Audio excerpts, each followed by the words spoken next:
let's begin by squaring both sides.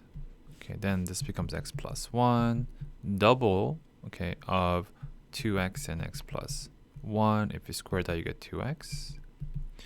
Square that, you get 5x plus 3. So you get 3x plus 1 plus 2, 2x, x plus 1. Subtract both sides by that, you get 2x. Subtract both sides by 1, you get 2.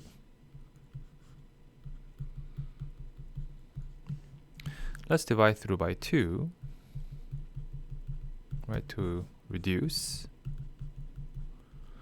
And then we have to square both sides by one more time.